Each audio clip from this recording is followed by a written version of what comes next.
Leviticus chapter 5. When someone sins in any of these ways, if he has seen, heard, or known about something he has witnessed, and did not respond to a public call to testify, he will bear his iniquity. Or if someone touches anything unclean, a carcass of an unclean wild animal, or unclean livestock, or an unclean swarming creature, without being aware of it, he is unclean and incurs guilt. Or if he touches human uncleanness,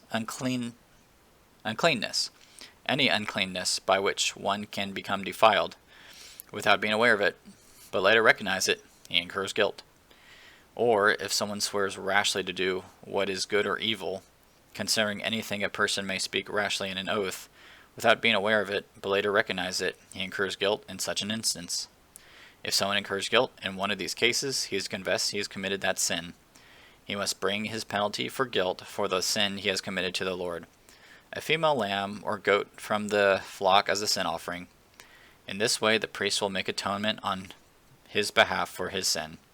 But if he cannot afford an animal from the flock, then he may bring the Lord 2 turtle doves or 2 young pigeons as a penalty for guilt for his sin, one as a sin offering and the other as a burnt offering. He is to bring them to the priest, who will first present the one for the sin offering. He is to twist its head at the back of the neck without severing it. Then he will sprinkle some of the blood of the sin offering on the side of the altar, while the rest of the blood is to be drained out at the base of the altar.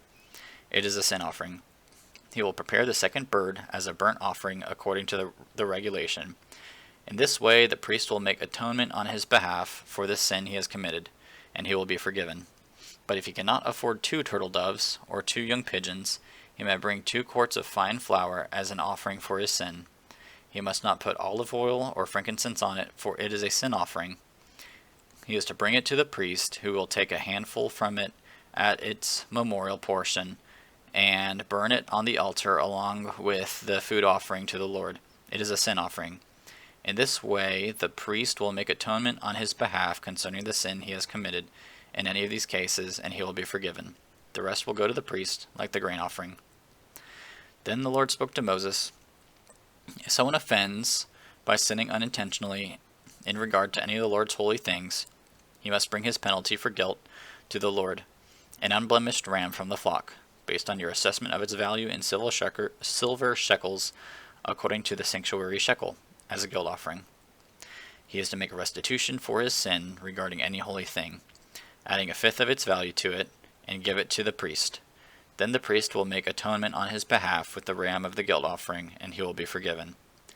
If someone sins, and without knowing it violates any of the Lord's commands concerning anything prohibited, he is guilty, and he will bear his iniquity.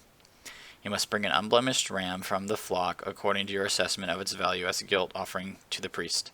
Then the priest will make atonement on his behalf for the error he has committed unintentionally, and he will be forgiven. It is a guilt offering. He is indeed guilty before the Lord.